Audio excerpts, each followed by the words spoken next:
उत्तराखंड के जोशीमठ में सरकारी भवन में बिना अनुमति के नमाज अदा करने पर बवाल मच गया है। बिना इजाजत के भवन में नमाज पढ़ने का वीडियो सोशल मीडिया पर तेजी से वायरल हो रहा है।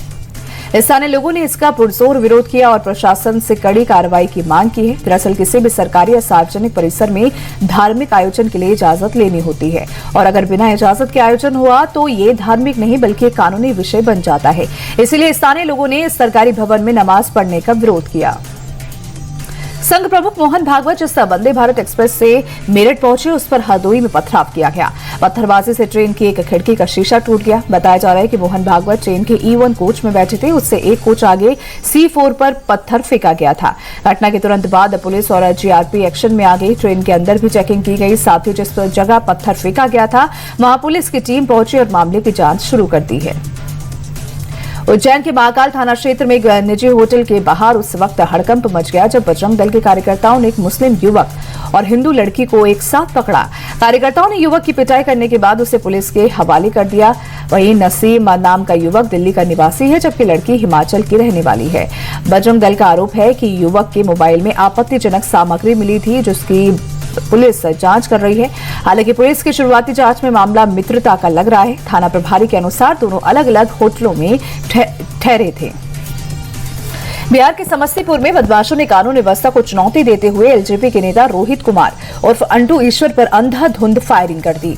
अंटू ईश्वर तो बाल बच गए लेकिन उनका एक सहयोगी शुभम कुमार सीने में गोली लगने से गंभीर रूप से घायल हो गया। अनुपरू टॉकीज के पास 18 फरवरी की रात बाइक और कार से आए 8 से 10 बदमाशों ने वारदात को अंजाम दिया और मौके से फरार हो गए।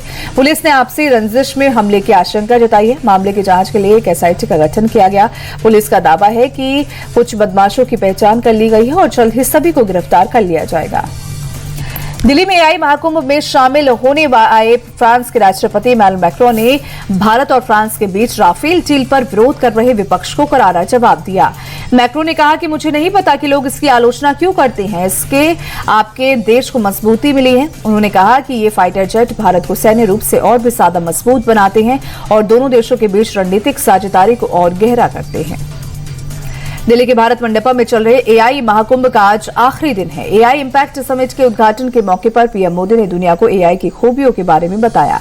इस दौरान प्रधानमंत्री कई वर्ल्ड लीडर्स से भी मिले और उनके साथ द्विपक्षीय वार्ता की। फ्रांस के राष्ट्रपति इमैनुअल मैक्रों ने डिजिटल इंडिया की जमकर तारीफ की और कहा कि पहले ये रेहड़ी पटरी वालों के बैंक में खाता तक नहीं होता था लेकिन अब वही लोग डिजिटली पेमेंट ले रहे हैं। AI समिट में industrial technology, heavy industry, engineering, construction, manufacturing का काम करने वाली multinational company Larsen and Toubro company का पवेलियन भी चर्चा का विषय बना हुआ है। इसकी वजह है एक ऐसा रोबोट जो डॉग की तरह है। ये है तो छोटा रोबोट लेकिन काम इसके बहुत बड़े हैं। आपदा हो, इमरजेंसी हो, कंस्ट्रक्शन का काम हो, टो लेना हो, स्पाइंग करनी हो, ये सब काम ये रोबोट डॉग आसानी से कर लेगा। 12 राज्यों और केंद्र शासित प्रदेशों में SIR की प्रक्रिया अप्रैल से शुरू हो सकती है। चुनाव आयोग की इसकी तैयारी के लिए सभी राज्यों को निर्देश दिए हैं जिससे सटीक वोटर लिस्ट तैयार की जा सके। हरियाणा, हिमाचल, जम्मू कश्मीर, दिल्ली, पंजाब, महाराष्ट्र में अप्रैल में SIR संभव है। आपको बता दें कि पहले बिहार में SIR को लेकर काफी सियासी घमासान मचा था। उसके बाद पश्चिम बंगाल, उत्तर प्रदेश और तमिलनाडु में SIR को लेकर चुनाव आयोग पर विपक्षी पार्टियों ने गंभीर आरोप लगाए थे। पश्चिम बंगाल में चल रहे SIR की प्रक्रिया के खिलाफ CM ममता बनर्जी की याचिका पर आज सुप्रीम कोर्ट में सुनवाई होगी। पिछली सुनवाई में कोर्ट ने साफ कर दिया था कि राज्य में चल रहे SIR में किसी को भी बाधा डालने की अनुमति नहीं दी जा सकती है। साथ ही SIR प्रक्रिया को आसान बनाने का आदेश दिया था। कोर्ट ने चुनाव आयोग के नोटिस को जलाने के आरोप पर पश्चिम बंगाल के DGP को हलफनामा दाखिल करने का भी आदेश दिया था। बिहार विधानसभा में रक्षा बजट पर चर्चा के दौरान बीजेपी विधायक मैथिली ठाकुर ने लालू यादव के शासनकाल पर जमकर निशाना साधा। इस दौरान मैथिली ने बिहार के पिछले 30 सालों के सफर को हस्तिनापुर की कहानी के रूप में सुनाया। वहीं मैथिली ने लालू का नाम लिए बगैर उन्हें धृतराष्ट्र बताया और कहा कि मैथिली ने कि 2005 से पहले अंधे धृतराष्ट्र देखना भी नहीं चाहते थे क्योंकि उन्हें दुर्योधन की चिंता लगी रहती थी। वहीं मैथिली ने नीतीश की तुलना युधिष्ठिर से करते हुए कहा कि जब नीतीश कुमार ने बागडोर संभाली तब यहां सुशासन आया। गुजरात विधानसभा के बाहर अजीबोगरीब तस्वीर सामने आई। आम आदमी विधायक हेमंत खाबार ट्रैक्टर लेकर विधानसभा पहुंचे।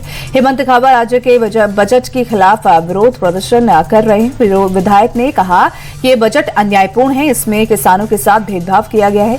हालांकि पुलिस और सुरक्षा कर्मियों ने विधानसभा के गेट के बाहर हेमंत खाबा को रोक दिया, जहां से वो विधानसभा तक पैदल चलकर पहुंचे। एक्टर रणवीर सिंह को धमकी देने के मामले में बड़ा खुलासा हुआ है। मुंबई पुलिस सूत्रों के मुताबिक रणवीर सिंह से बिश्नोई गैंग ने 10 करोड़ रुपए की मांग की थी और अमेरिकी नंबर से धमकी भरा मैसेज भेजा गया था। क्राइम ब्रांच उस नंबर की जानकारी लेने के लिए अमेरिका की एजेंसी से संपर्क कर रही है। वहीं ये जांच में पता चला है कि बिश्नोई गैंग के खास गुर्गों में से एक हैरी बॉक्सर ने वॉइस नोट भेजकर रणवीर सिंह को धमकी दी थी।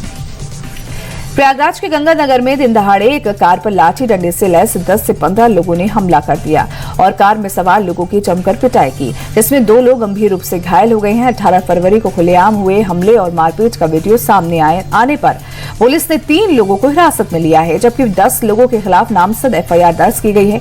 बताया जा रहा है कि पीड़ित लोग एक मामले की जांच के लिए पुलिस के बुलावे पर आए थे, तभी दूसरे पक्ष के लोगों ने हमला कर दिया। उत्तर प्रदेश के उन्नाव में क्रिकेट मैच के दौरान मधुमक्खियों ने हमला कर दिया। हमले में मैच में एम्पायरिंग कर रहे माणिक गुप्ता की मौत हो गई। ये हादसा उस वक्त हुआ जब उन्नाव में अंडर 13 क्रिकेट लीग का एक मुकाबला चल रहा था। बुधवार सुबह गंगाघाट कोतवाली क्षेत्र स्थित राहुल सप्रू ग्राउंड में कानपुर और लखनऊ के युवा खिलाड़ी निर्धारित मैच के लिए एकत्र हुए थे। अचानक हुए इस हमले में मैदान में अफरा तफरी मच गई। मधुमक्खियों के हमले में करीब 40 लोगों के घायल होने की भी खबर है। दिल्ली के जनकपुरी में दर्दनाक हादसा हुआ, जहां एक तेज रफ्तार कार ने ई-रिक्शा को टक्कर मार दी। टक्कर इतनी तेज थी कि रिक्शा पलट गया और उसमें सवार नानी और नातिन गिर गई। हादसे में 6 साल की मासूम की मौत हो गई है, जबकि नानी बुरी तरह से घायल है। पुलिस ने कार को जब्त कर लिया है। वहीं आरोपी ड्राइवर भी पुलिस हिरासत में है। फिलहाल मामला दर्ज कर पुलिस आगे की जांच कर रही है। भोपाल में डॉग लवर्स के हिंसक करतूत सामने आई है। 2 महिलाओं पर तलवार से जानलेवा हमला किया है। दोनों महिलाओं को अस्पताल में भर्ती कराया गया।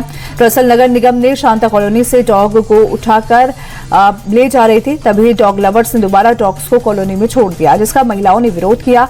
डॉग लवर्स ने पहले कॉलोनी की रेकी की और फिर बाहर से अपने साथियों को बुलाकर महिलाओं पर तलवार से हमला कर उन्हें घायल कर दिया।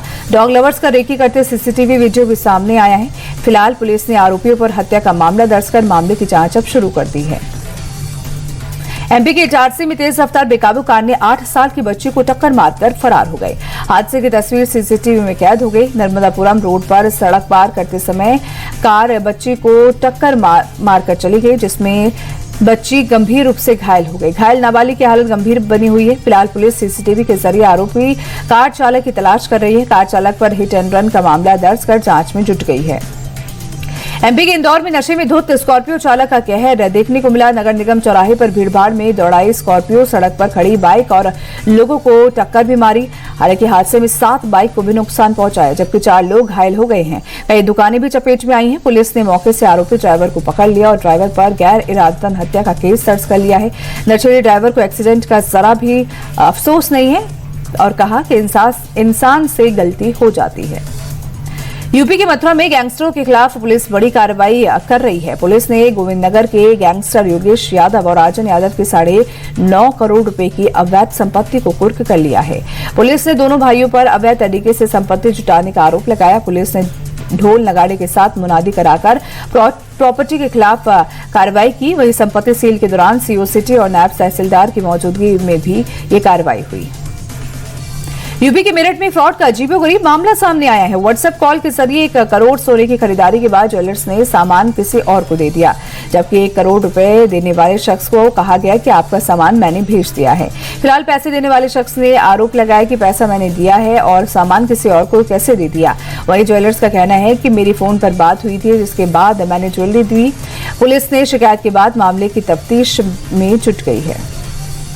एमपी के गुना में सड़क के बीचों बीच चला हाई वोल्टेज ड्रामा। एक शख्स रस्सी लेकर होर्डिंग पर चढ़ गया। शख्स के हाथ में रस्सी देख हरकत में आई पुलिस अनफन में होर्डिंग पर चढ़ने की कोशिश करते दिखे पुलिस के जवान। फायर ब्रिगेड के पहुंचने के बाद शख्स को उतारा गया। पुलिस की लापरवाही से नाराज था शख्स। मोबाइल चोरी की रिपोर्ट नहीं लिखने से गुस्सा था और कहा कि मैं मजदूरी करता हूं, रोज रोज कैसे आऊंगा थाने। पुलिस ने रिपोर्ट के लिए दूसरे दिन आने को कहा है। एमपी के छिंदवाड़ा में ट्रैफिक एएसआई का अनोखा अंदाज। ट्रैफिक सिग्नल पर आने और जाने वाले लोगों को गीत गाते हुए सुनाई दे रहे हैं, गाना गाते दिखाई दे रहे हैं एएसआई। दरअसल एएसआई गाने के जरिए लोगों के बीच ट्रैफिक नियमों का पालन करने के लिए भी जागरूकता फैला रहे हैं। गाने के जरिए अशोक कुमार लोगों से ट्रैफिक नियमों का पालन करने के लिए संकल्प लेने की अपील कर रहे हैं। एएसआई के मुताबिक चालान या जुर्माने से बेहतर है कि लोग खुद नियमों का पालन करने का संकल्प लें। अमेरिकी राष्ट्रपति ट्रंप ने वॉशिंगटन में बोर्ड ऑफ पीस के मंच से ईरान को 10 दिन का अल्टीमेटम दिया है। राष्ट्रपति ट्रंप ने साफ शब्दों में कहा कि अमेरिका ईरान को किसी भी हालत में परमाणु हथियार नहीं बनाने देगा। ट्रंप ने ईरान को कड़ा संदेश देते हुए कहा कि ईरान को अमेरिका के साथ एक सार्थक और ठोस समझौता करना होगा, वरना बुरे नतीजे होंगे और 10 दिन में स्थिति साफ हो जाएगी। T20 वर्ल्ड कप के आखिरी लीग मैच में आज ऑस्ट्रेलिया और ओमान के बीच टक्कर होगी। मैच शाम 7 बजे श्रीलंका के पल्लेकेले में खेला जाएगा। वहीं जिम्बाब्वे और श्रीलंका के खिलाफ मिली हार के बाद ऑस्ट्रेलिया सुपर 8 के लिए क्वालिफाई नहीं कर पाई है। T20 वर्ल्ड कप के इतिहास में दूसरी बार है जब ऑस्ट्रेलिया की टीम ग्रुप स्टेज से बाहर हुई है। इससे पहले 2009 में इंग्लैंड में खेले गए T20 वर्ल्ड कप में ऐसा हुआ था। T20 वर्ल्ड कप में गुरुवार को खेले गए 3 मुकाबलों में अफगानिस्तान, जिम्बाब्वे और वेस्टइंडीज की टीमें आमने सामने हुआ उनका मुकाबला और अपने अपने मुकाबले उन्होंने जीत लिए। अफगानिस्तान ने कनाडा को 82 रन से हराकर जीत के साथ T20 वर्ल्ड कप का अपना अभियान खत्म किया, तो वहीं जिम्बाब्वे ने एक और बड़ा उलटफेर किया। 2014 की वर्ल्ड चैंपियन श्रीलंका को 6 विकेट से हराया। वेस्टइंडीज ने इटली को 42 रन से शिकस्त दी है। साउथ अफ्रीका के खिलाफ मुकाबले से पहले टीम इंडिया को एक दिन का ब्रेक मिला है। टीम इंडिया के कप्तान सूर्य कुमार यादव ने कहा कि आराम से खिलाड़ियों को मेंटल रिलैक्सेशन मिलेगा। उन्होंने कहा कि सुपर 8 की तैयारियों पर खिलाड़ियों का पूरा फोकस है। भारत ग्रुप स्टेज में सभी मुकाबले जीतकर सुपर 8 में पहुंचा है। भारत अब 22 फरवरी को सुपर 8 मुकाबले में साउथ अफ्रीका से भिड़ेगा। नीदरलैंड्स के खिलाफ ऑलराउंडर प्रदर्शन करने वाले शिवम दुबे ने अपनी कामयाबी का क्रेडिट एमएस धोनी को दिया है। शिवम दुबे ने कहा कि आईपीएल के दौरान एमएस धोनी ने शॉर्ट गेंद खेलने की तकनीक बताई थी। धोनी ने शॉर्ट गेंद पर लंबे लंबे हिट मारने से मना किया था। नीदरलैंड्स के खिलाफ शिवम दुबे को मैन ऑफ द मैच का खिताब मिला था। T20 वर्ल्ड कप में खराब फॉर्म से जूझ रहे अभिषेक शर्मा को सुनील गावस्कर ने बड़ी सलाह दी है। उन्होंने कहा है कि हर बार छक्का लगाना जरूरी नहीं है। अभिषेक को जल्दी बड़े शॉट लगाने के बजाय अपनी पारी को आगे बढ़ाने पर ध्यान देना होगा। पिच को समझकर अभिषेक शॉट्स खेले। वहीं नंबर 1 बल्लेबाज और 200 अंक के स्ट्राइक रेट से खेलने की उम्मीदों के दबाव से बाहर निकले। टीम इंडिया के पूर्व बल्लेबाज सचिन तेंदुलकर ने महाराष्ट्र के डिप्टी सीएम एकनाथ शिंदे से उनके घर पर मुलाकात की। इस मौके पर सचिन की पत्नी अंजलि भी साथ रही। सचिन ने एकनाथ शिंदे को अपने बेटे अर्जुन और सानिया की शादी में शामिल होने का न्योता दिया है। अर्जुन और सानिया 5 मार्च को शादी के बंधन में बंधने जा रहे हैं। टीम इंडिया के पूर्व बल्लेबाज शिखर धवन दूसरी शादी करने जा रहे हैं। धवन अपनी गर्लफ्रेंड सोफी शाइन से शादी कर रहे हैं। उन्होंने सोफी संग संगीत कार्यक्रम की तस्वीरें भी सोशल मीडिया पर शेयर की। आइलैंड की रहने वाली सोफी फोटो में लहंगा पहने हुए नजर आ रही है, जबकि धवन आउटफिट में नजर आ रहे हैं।